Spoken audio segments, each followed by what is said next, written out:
Good morning, everybody. So today is going to be a little bit different than usual. One of my courses assigned a really cool assignment, actually.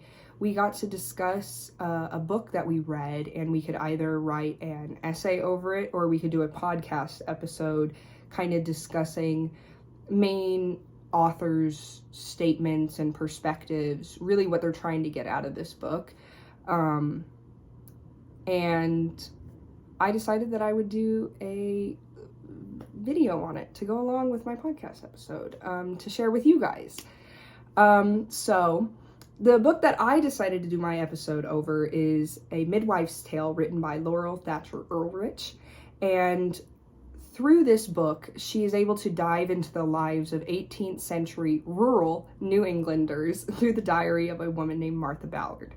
Now, Martha Ballard is a very hardworking midwife, and through this diary that she kept, which was very meticulous, and she kept it over 30 years of her life, we're able to get a glimpse into not only her medical practice, but into the social, economic, and cultural aspects of her hometown, Hollowell, Maine.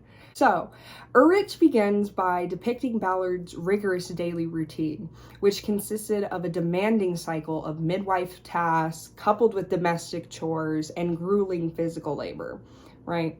Ballard often toggled between assisting with over hundreds of childbirths and tending to the sick, all while managing the needs of her own household. This perspective that Ulrich provides delves headfirst into the physical and emotional toll of a woman's life in the late 18th century, which challenges the usual male-centered version of American history. As Ulrich presents her narrative, we see Ballard juggle a diverse range of issues between obstetric complications, gendered relationships, sexual misconduct, religious shifts, and even economic changes. Through Ballard's eyes and her diary, we are able to witness the introduction of new medical practices such as dissection that threatened the traditional midwife.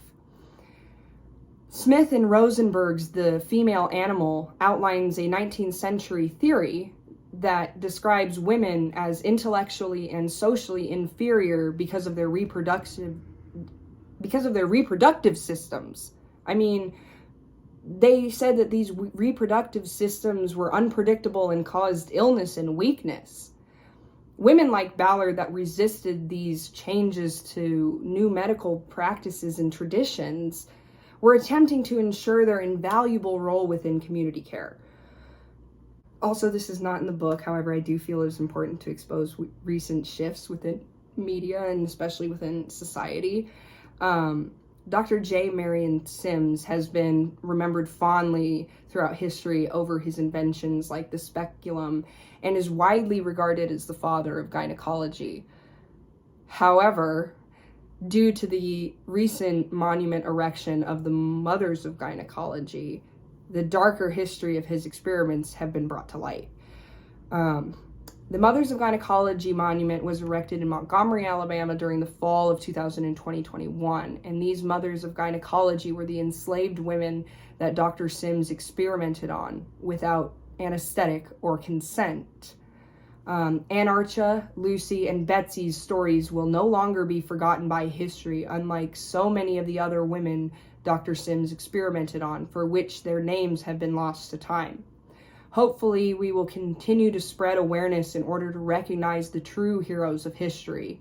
To learn more about the Mothers of Gynecology monument, please visit anarchalucybetsy.org. The link will be down in the description below. But Martha's diary also contains economic records that are able to shed light on the barter system that was so prevalent during this era. This provides a novel perspective on the labor and the value placed upon care work, such as midwifery. I would like to equate it to modern day certified nursing assistants. This challenges our contemporary concepts of productivity and what an economy is. It reminds us that the community-based interdependencies are still relevant today even through all the industrialization and evolutions that our economy has taken on. Through Ballard's story, Ulrich also shows how women's perspectives and experiences are a critical part of history, and how these perspectives can offer fresh insights into our historical understanding. The narrative is a greater comment on the invisibility of women's everyday histories and urges the reader to retell them. In conclusion, A Midwife's Tale offers a rich tapestry of 18th century rural New England life, threaded together using Martha Ballard's very well-kept diary. Ballard's work has both a historical and contemporary resonance by emphasizing the value of unrecognized labor, the resilience of rural communities, and the invisible interconnected web of women's work that is able to sustain our societies. Conclusively, Ulrich, A Midwife's Tale, reminds us that personal and community histories range beyond that of the acknowledged, rendering multiple layers of history ripe for re-examining. Ulrich also portrays a hidden message that sometimes, in order to find these hidden threads of history, one does not have to examine a country's ordinance, legislations, or constitutions. A historian must be willing to look or explore peculiar places, such as A Midwife's Diary, in order to unravel the true hidden history. And that is my analysis of Laurel Thatcher Ulrich, A Midwife's Tale. I hope you guys enjoyed this week's video, and if you have any other video recommendations or just anything else you would like to add over this topic, please leave it down in the comments below, and I will see you guys in the next one. Peace.